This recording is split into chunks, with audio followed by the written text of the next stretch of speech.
Hey,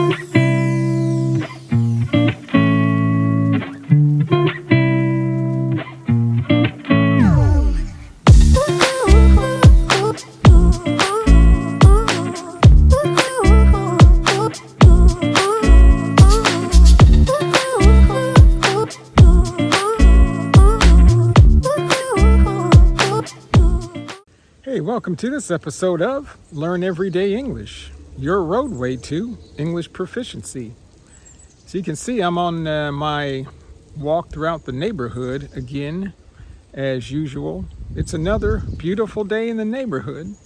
Not quite as beautiful as the last time. It's a little bit warmer.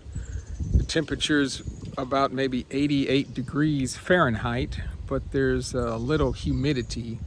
So it's bearable, it feels nice, and there's a slight breeze blowing. There's a fly or something. And I'm walking around, so I wanted to talk with you again, but before I do, there's 3 things you can do for me. Like the video, subscribe to the channel, and hey, tell your friends about it so that they can benefit from these videos too, just like you. All right, well, what I wanted to talk to you today about is a topic I think you'll find interesting and maybe you can relate to, hopefully. But have you had to use, in your case, have you had to use your English in a certain situation where it helped you out? Well, I've had to use my Spanish, and I'm going to tell you about 5 situations that I had to speak Spanish or write in Spanish or use my Spanish, and it was very beneficial for me and it was helpful to know Spanish, so I'm going to tell you about that. But if you've had to use English to help you with something, or say maybe get you out of a bind, get out of a bind is to get out of a maybe difficult situation, uncomfortable situation, that's a bind. So let me know in the comments. Well, the first time I had to use my Spanish was probably about 3-4 years ago, and my Spanish speaking ability was not very good, I have to say, at that time. But I was having some work done at the house. We were, say, remodeling a room. It was an old garage. It just had some old, paneling on the walls. But we had to take all that down and put up some sheetrock, put some walls up, ceiling, and that type of thing. So I'm going to change hands. I contacted a friend of mine, and he gave me the number to a gentleman who could do the work in the room. And he was from Honduras, and real nice guy, but he didn't really hardly speak any English. And surprisingly enough, maybe I could say, what little Spanish I could speak at the time was better than his English. So he would come over and start doing some work, but he was working by himself, and he had to put up, these big sheets of sheetrock up on the wall, and he needed some help. So I was retired, so I was in there with him, kind of watching, and decided to help him, and ended up working with him kind of every day for probably 4 or 5 days. And I had to speak to him in Spanish because, like I said, he didn't really hardly speak or understand any English. I was kind of scared and nervous at first because I had never really done that before, used my Spanish. But I had no choice and thought I would push myself. So I ended up talking to him. We became friends. I learned a lot about him, and I told him a lot about myself. I learned about his family and everything like that. And it was a very good situation, an experience, because after this happened, I gained a lot of confidence in my ability, and I said, hey, this guy could understand me. I could get my point across to him. I could communicate.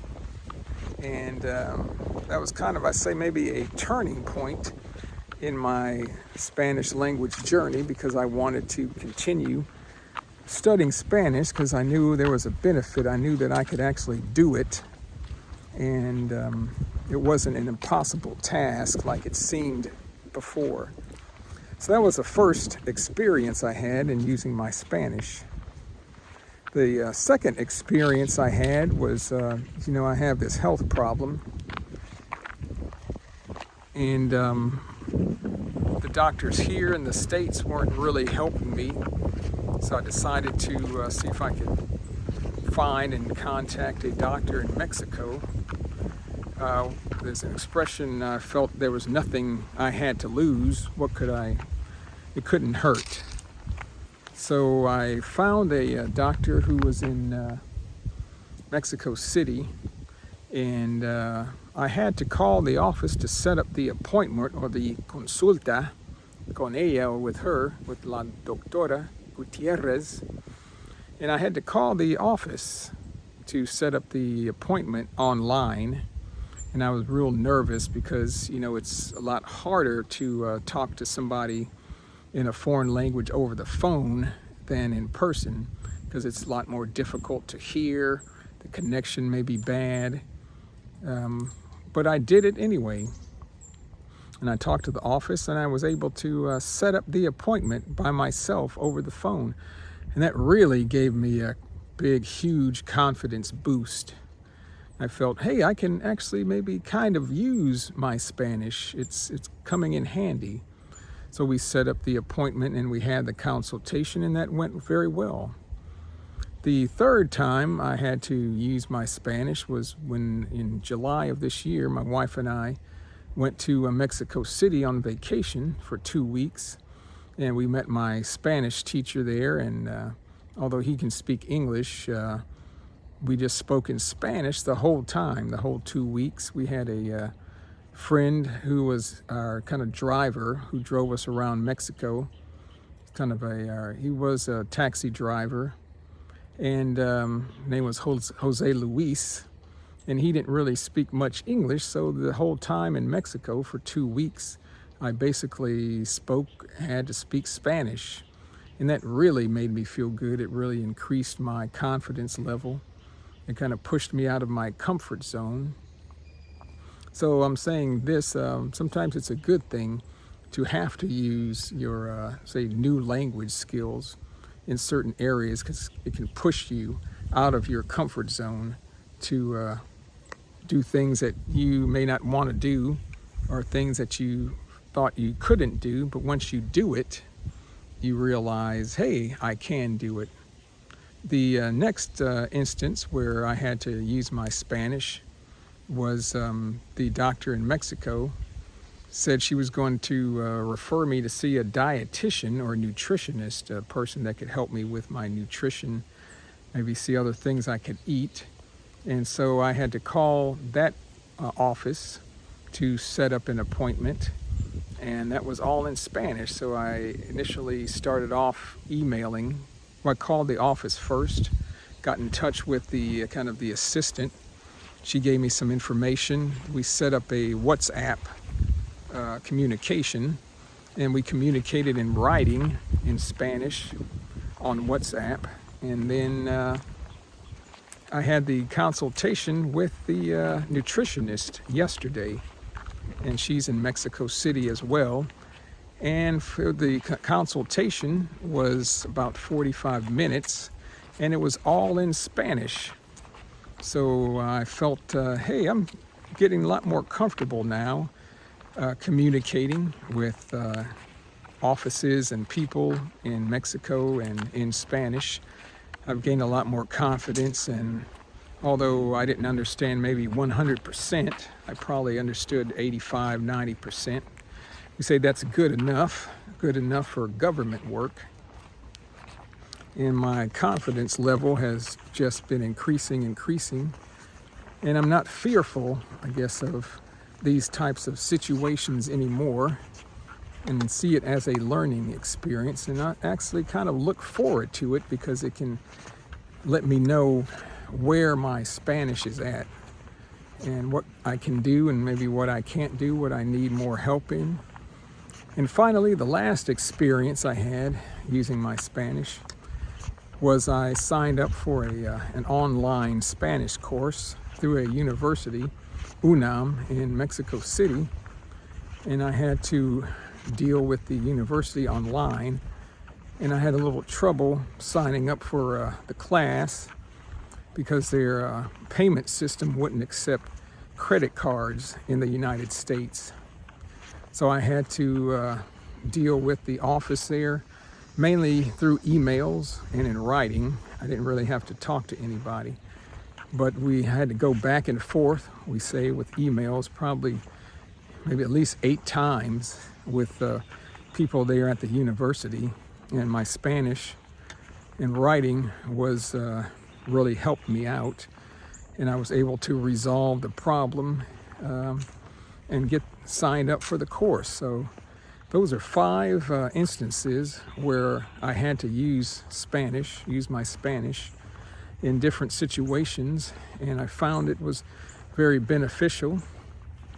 Each time it, say, bumped up my confidence level or increased my confidence level, and made me really feel good about myself, that I can really do this, and there's a benefit to using the Spanish. And like I said, I'm not fearful anymore in conversing or trying to converse with people. Converse means to talk or to speak with. I'm going to show you the lake here behind me, just so we'll have a good backdrop or something behind me that you can see. It may be somewhat relaxing. So that's my story of how Spanish has really helped in a lot of different situations. And I encourage you all to take the plunge, like take the step. Don't be afraid. Go out and try to use your English in certain situations. If you want to take an English course somewhere online or in person where you live at, call the office. If you know a person that speaks English where you live at that may need some help, or an organization that you can maybe help or volunteer at, don't be afraid. We're going to make mistakes, but I think making mistakes is inevitable. Inevitable is a word, is unavoidable. It's going to happen no matter what. And 2, making mistakes is a good way to learn. A lot of times we learn through our mistakes. Hey, look at little children. They learn a language, and they don't care if they say something wrong or mess up or make a mistake. But we as adults, as we get older, we're so fearful of maybe people laughing at us. We're fearful of looking foolish in front of people. So we're hesitant to do things that maybe we really want to do, but we don't do them for the fear of looking foolish. So, hey, put that out of your mind. Don't worry about making mistakes. It's going to happen. Last thing I'll leave you with, I was watching a Spanish video yesterday, and a gentleman from Spain, he was a host of a show. He was interviewing a young lady who was from Rwanda, African country originally. Her parents escaped and went to Norway, and I think she's an engineer now. She may be living in Spain, but he was interviewing her about her experience escaping Rwanda, going to Norway. She speaks, I think, English, Spanish, French, Norwegian, and I think another language. But he was talking to her about her experience and what she does as an engineer. And she could communicate very well, but what I realized while watching kind of the subtitles as well while she was speaking, she made quite a few mistakes based on what the subtitles were showing. But it didn't really matter because her Spanish was good enough, and the host could understand her very well. They could communicate. They had a good conversation. It flowed. So I realized, hey, you don't have to be perfect. You don't have to be able to speak, say in your case, English perfectly or fluently. It doesn't matter. As long as you can communicate your ideas, and the other person can understand you, and you can understand them, that's the most important thing. And I think of my Spanish, I'm never going to be able to speak Spanish like a native Spanish speaker, To me, that's almost impossible. And that's really not my goal. My goal is just to be able to communicate and understand. So that's it. That's what I wanted to talk to you about today. My experience having to use Spanish in daily life. So again, let me know if you've had to use your English in certain situations. How did it help you out? Well, that's it. Remember, like the video, subscribe, and tell your friends about this channel. All right. We'll talk to you later on Learn Everyday English. Hey, goodbye.